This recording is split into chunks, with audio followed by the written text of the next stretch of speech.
마이크론이 HBM 시장에 진입한다 안 한다 이야기가 좀 한 두 번 정도 바뀌었어요. 네. 마이크론이 진입하든 안 하든 우리나라 투톱의 속도가 빠르고 격차 자체가 너무 상당히 벌어져 있다라는 이야기를 하면서 지금 HBM4 관련돼서 결국엔 가장 중요한 건 성능과 수율에 대한 문제이고 얼마나 양산해서 점유율을 가져갈까에 대한 부분인데 지금 HBM4 E 같은 경우에도 양사가 계속해서 준비를 하고 있는데 샘플 출하를 삼성전자는 한대요. 뭐 CHBM, ZHBM 이런 것들을 커스텀 HBM으로도 개발하더라고요. 이를 좀 갈고 있다라는 느낌은 확실히 있는 것 같아요.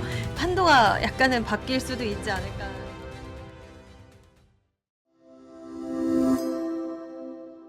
예민수의 경제 토크 이지스탁 이지은 대표님과 반도체 관련된 이야기, HBM4와 관련된 그 어떤 전쟁, 격돌, 기회 이런 거를 얘기해 보겠습니다. 이제 HBM4가 시작이 됐고요, 그죠? 네. 삼성전자가 드디어 참전해서 이제 삼성전자와 하이닉스의 진검승부인데 마이크론이 끼는 거야, 안 끼는 거야. 근데 이거 빠지진 않는 것 같아요, 그죠? 네. 그 정황들을 어떻게 읽을 것이며 우리는 거기서 어떤 전략을 취할 것인가 얘기를 하겠습니다. 네. 사실 이 마이크론이 HBM 시장에 진입한다 안 한다 이야기가 좀 한 두 번 정도 바뀌었어요. 네. 그래서 시장에서는 이제 이거를 혼란으로 보기보다는 일단 마이크론이 진입하든 안 하든 우리나라 투톱의 속도가 빠르고 그리고 여기서 수요가 넘쳐나고 있기 때문에 마이크론이 약간의 수율이 떨어진다 하더라도 그들을 껴주는 걸 거야 라고 생각하는 분위기가 더 확신을 가져가고 있는 것 같고요. 이번에 모건 스탠리에서 마이크론의 CFO를 초청해서 대담을 진행했는데 여기서 많은 답들이 좀 포진해 있는 것 같아요. 일단 현재 시장 상황이 주요 고객사 수요의 약 50%에서 3분의 2 정도만 충족할 수 있다라고 이야기를 했고 네. 수요가 공급을 계속해서 앞지른다. 수급 불균형이라는 이야기를 했고요. 이 현상이 2026년 이후까지 지속된다라는 이야기를 하면서 우리나라 삼성전자 하이닉스도 물론 중간중간 발언을 내놓기는 하지만 마이크론이 이런 업황 상황에 대해서 상당히 최근 들어서 많이 이야기를 해주는 것 같아요. 근데 여기서 봤을 때 지금 뭐 D램, 낸드, HBM 전 분야에 거쳐서 주문에 대한 초과 상태를 유지하고 있다라고 이야기를 했고 고객의 요구를 충족하기 위해서 최선은 다한다. 하지만 그 격차 자체가 너무 상당히 벌어져 있다라는 이야기를 하면서 우리 시장에서는 이 마이크론에 대해서 불편하게 생각하기보다는 오히려 수요에 대한 이런 예측치를 좀 측정하는 그런 발언들에 더 집중을 하고 있는 것 같고요. 처음에 마이크론이 진입한다고 했을 때, 진입하지 않는다라고 했을 때 주가 흐름을 보면 그 중폭이 엄청 뭐 달라지진 않았어요. 마이크론 안 온다고 해서 막 폭등해서 가지도 않았고 마이크론 들어온다고 해서 그렇죠. 주가가 멈추지도 않았기 때문에 지금 시장에서는 마이크론의 앞으로의 행보는 계속적으로 볼 필요는 저는 있다라고는 생각은 하는데 그럼에도 불구하고 지금 시기는 마이크론을 주시를 하면서 우리가 수요를 좀 읽는 쪽으로 좀 판단하는 풍향계 쪽으로 여전히 보는 게 맞지 않을까라고 생각을 합니다. 우리가 뉴스를 볼 때 잘 봐야 돼요, 여러분. 네. 저희는 이제 기자 생활을 오래 해서 그런 걸 대충 이제 감이 있는데요. 네.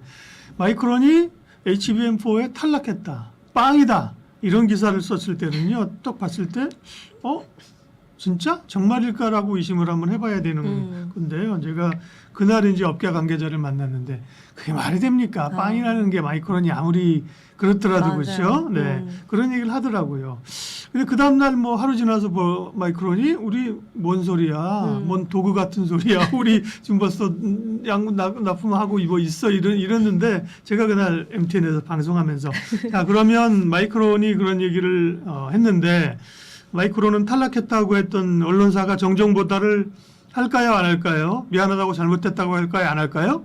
할까요? 안 하죠.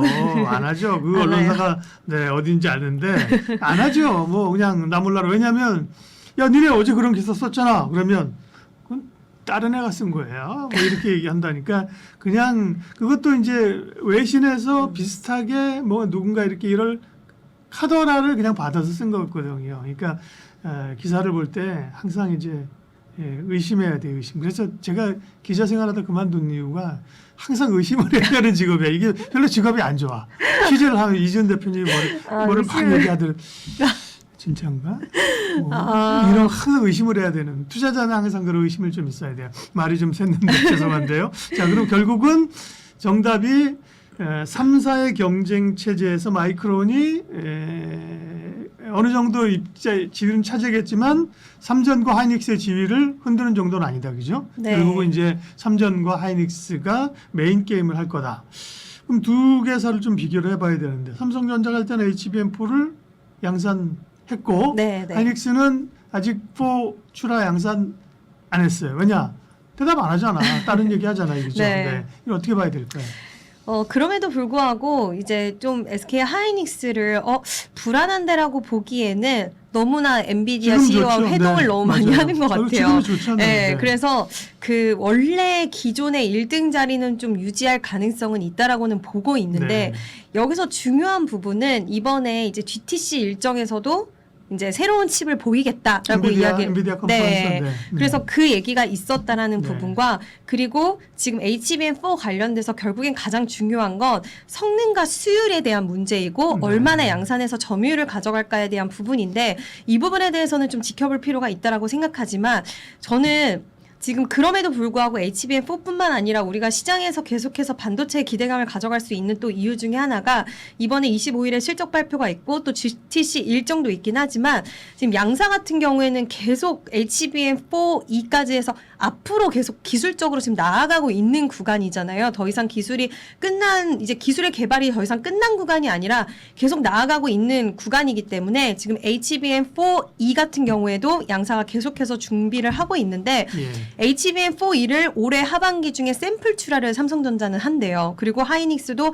HBM4E에 대해서 준비를 하고 있고 최선단 공정 1C D램 자체를 이제 적용하면서 성능을 더 끌어올린다라고 이야기가 있는데 이거 보면서 좀 느꼈던 부분도 HBM4부터는 SK 하이닉스가 이렇게 수율을 올리기 위해서 뭔가 변화를 준다라는 건 삼성전자의 수율이 상당히 좀 좋은가라는 생각도 저는 좀 들기도 했는데 어쨌든 이제 이런 움직임이 다음 세대 HBM에서 또 격돌이 붙게 될 것이고 그럼 시장은 그거를 주목하면서 또 누가 더 앞서 나가느냐를 평가하면서 그 기대 심리는 같이도 올라갈 수 있다라고 보고 있고요. 그다음에 HBM 경쟁이 이제 맞춤형 커스텀 HBM이라고 해서 에이직 반도체 시장에 대한 부분들로도 앞으로 계속해서 HBM 시장을 더 끌어올릴 수 있다라고 보고 있기 때문에 지금 뭐 HBM 관련돼서는 3E도 여전히 물량이 많이 나가고 있고 점유율 많이 네. 가고 있어서 캐시카우로 깔고 가면서 HBM4, HBM4E를 새로운 기술적인 성장 동력으로 가져가는 이 모양새는 상당히 좀 긍정적으로 평가할 수 있을 것 같습니다. 그러게요. HBM4에서 이제 이 3사 줄이면 양사 간의 경쟁이 치열하게 시작이 됐는데요. 누가 더 잘할까? 둘 다 잘해요. 그 다음 질문은 뭐냐면 HBM5는 누가 잘할까를 질문을 해야 된다니까요. 네. 그죠? 네. 네. 그런 걸 이제 생각을 하게 되면 이제 기술력이나 그죠? 지금은 다 좋죠. 그죠? 지금은 뭐 하이닉스도 나쁠 것도 이제 없는 상황이고요. 그다음에 이제 그게 뭐 HBF라고 이제 지난번에 얘기했던 랜드 플래시 랜드 그죠? 플래시. 네. 뭐 이런 사실 HBM이 한 4 이후에는 그다음에 별 의미 없어질 수도 있어요. 그죠? 기술 변화가 그죠? 네. 뭐 지금도 뭐 GDDR 이런 거 하는 것처럼 그죠? 새로운 어쨌든 간에 이게 뭐가 됐던 그죠? HBF가 됐던 뭐 HB 써마다 ABC가 됐던 그죠? 누가 앞으로 잘할 것이며 이 사이클은 언제까지 갈 것인가 그죠? 네. 이게 참 어려워요. 그죠? 답은 없어요. 답은 없는 것 같아요. 네. 근데 시장에서는 이제 좀 판도가 약간은 바뀔 수도 있지 않을까는 예. 보고 있는 것 같은데 예. 어려우면서 그 기술에 대한 부분들은 쉽게 예측할 수는 없는 분야여서 이제 지켜는 봐야 되겠지만 뭐 커스텀 시장이 열리면서 또 삼성 같은 경우에는 HBM, 뭐 C HBM, Z HBM 이런 것들을 커스텀 HBM으로도 예, 예. 개발하더라고요. 그래서 이를 좀 갈고 있다라는 느낌은 확실히 있는 것 같아요. 그래서 이런 부분들이 좀 관전 포인트가 아닐까라고 생각합니다. 네. 어쨌든 뭐 좋은 국면입니다. 그래서 네. 예, 여기서 뭐 두 탑 중에 하나가 치고 나오고 하나는 뭐 밀린다. 현저하게 밀린다. 이래 버리면 주가가 달라지겠지만 뭐 지금은 뭐 물량이 부족한 상황이에요. 그죠? 네. 미래를 봤을 때 삼성전자의 파운드리가 있고 그죠? 원시 다음 공 이런 게 있는데 하이닉스는 자체적으로 못하니까 그죠? TSMC 빌려야 되고 그러는데 모른다니까요, 그죠? 맞아요. 몰라요. 근데 그나마 어쨌든 좀 짱구를 굴려보면 기술력 쪽은 역시 삼성의 방향대로 간다면 유리하겠구나 조금 그죠? 네. 그러나 그리 안 갈지도 모른다니까요. 지금은 하이닉스도 좋고 어쨌든 반도체 얘기하면 지금은 뭐 좋다라고 결론을 낼 수밖에 없는 상황들입니다. 다만 아까 이제 1편에서 우리 이지은 대표님이 아주 좋은 얘기를 하셨는데 반도체 좋으니까 가져가시고 근데 지금 여기서 추가적으로 너무 많이 실기보다는 또 다른 기회를 그죠? 네. 시장에서 모색해 보시는 게 좋겠다. 네, 이지스탁 이지은 대표님 함께했습니다. 고맙습니다.